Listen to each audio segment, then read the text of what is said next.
Hello, if you're new here, my name's Christine and I'm the DM, also known as the Dice Maestro, here for Queer and D.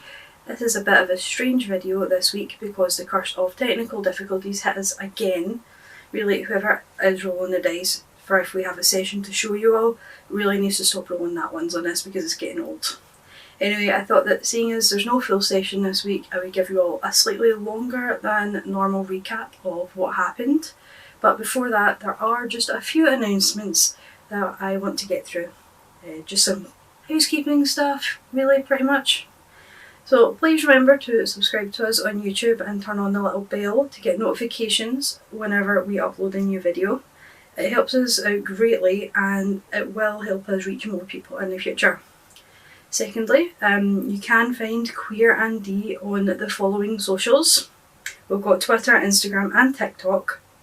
So on Twitter and Instagram, you can find us at queer_n_d. That's the letters N and D. And on TikTok, it's just queer and D with A and D in the middle. Seriously, we would honestly like to have them all match, but it was already taken on TikTok for queer_n_d, so we just have to deal with that. Thirdly, since I am the Dice Maestro, I guess it's finally time to announce that on Tuesday, October 26th, we won't have a session set in Theris, in this world. That trademark is pending, but I'm just kidding about that because I made all this up. Use it if you want. We will instead be having a special one-shot that is not set in this universe on that recording weekend, and it will be uploading on our usual date of October 26th. Reason being is that that's my birthday and it's my 30th, so I decided I wanted to do something a little bit special for it. So instead of doing my normal 24-hour charity gaming live stream, you know, that one that I did last year where I played The Last of Us Part 2 for 24 hours straight and made it up to Chapter 9. I'll still be doing that on my actual birthday, but the weekend before I just wanted to play a special game of D&D with some people that I know. Been working on it since January and can't wait to finally play it.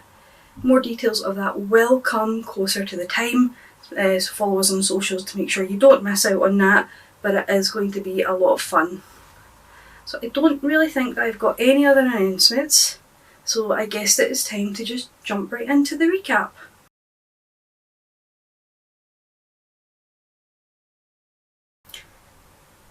So we pick up the following morning with Mika having taken the sleeping potion that she got from the cleric Rain the previous evening. The group comes down to breakfast where River decides to read from her arcane text. Text separates out and prepares the ingredients for the healing potions, while Torrin decides to meditate and does some yoga, which includes some downward dragging. I know. Leaf prepares her armour and weapons after a day off, which she just really thought was a dream and she was happily on holiday, and Mika happily watches on, feeling more awake and refreshed than she has done in a very long time. Around lunchtime they decide to head out to go about their business, but they decide to go first of all to Pandora's to see if anyone has found her lost cat. Metz is out front in the shop and lets the party know that the cat has been missing for 3 days, and if they're looking for treats to give it to try and tempt the cat out, the best thing to do is to use chicken. So they decide to head down to the Temple Square to buy chicken from a street meat vendor.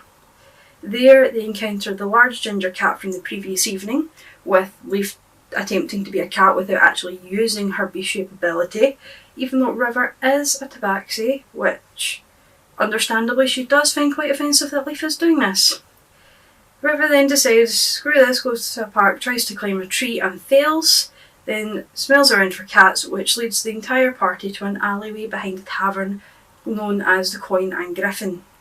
They then find a small leather collar, which is red, with the tag Socks on the front of the tag and Pandora and Mixie's names on the back of it. Thinking that someone has stolen the cat from inside the pub, they decide to head inside to see if they can find Socks, who they think is the mascot. They have a ball bearing that smells strongly of chicken and decide to order some drinks while they wait, but no cat appears. They ask the bartender if they've seen the cat, and he says he has seen cats before, generalising all cats, and after showing him the missing cat poster, they don't really get too far.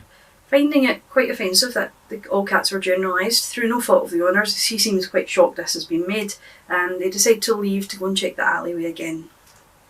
River goes through a back door that they find and checks the cellar downstairs, then heads upstairs to the rooms with the chicken smell and ball bearing. This causes someone to leave their tavern room to go in search of food, and River slips inside the room pretending to be housekeeping, finds a ruby necklace on the dresser and decides to steal it. The party force her to return it, which she does before she's found out, and then they head back to Pandora's shop. Pandora is now out front with Mets, and the group shows them both the collar and asks why Pandora hasn't just scryed on her cat before. Her response: "Do you know how expensive it is to cast a scry spell? As you do need to have a crystal ball which is worth 1,000 gold pieces in your inventory to be able to cast it." While Tex tries to talk the party around to make them see sense, a teenage girl comes in and delivers a message and leaves it again. After reading it, Pandora passes it to Tex, who reads it as well, where they find out that it's actually a ransom note. The person ransoming wants 500 gold pieces in return for the cat, and to meet at Dock 4 in 2 hours' time for the handover. The group decides to try and convince Pandora to stay behind to deal, and they'll go deal with it, but she's a strong female tiefling wizard, damn it, and it is her cat, so she is going to go and try and get her cat back.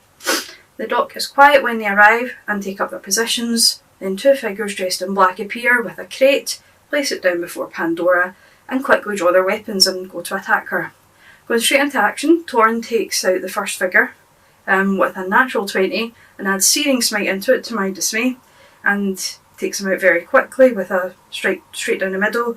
The rest of the party takes out a second one, but Pandora brings them back to find out why her cat was stolen and why they tried to kill her. Turns out that Rilana placed a hit on Pandora to get her out of business, and much to River's hatred, she decides just to kill the guy again and stalks off, where Pandora is left to convince the party to do a very, very quick clean up of the body, throw them into the river in prestidigitation just to get rid of the blood, because you don't really want a body count going behind. Pandora goes to check on River, and then Tex decides that it would be a great idea to ask Pandora out on a date, which Pandora agrees to. Pandora also, obviously understandably, in a very good mood, asks the party if they would all want to go for drinks that evening at the Singing Dragon, and it's on her. They agree, and they all head back through Temple Square so that Pandora can drop the cat off and collect Mets for the evening's festivities, and they agree to meet in half an hour's time at the Singing Dragon. And that was pretty much it. The entire party decided, okay, let's just throw out every single pussy pun that there is at me. Broke me throughout the entire game before they finally gave up about the break, I think. Yeah. Really sad that this one didn't record because it was a really fun session, but at least you know what happened, and we'll see you all in the next one.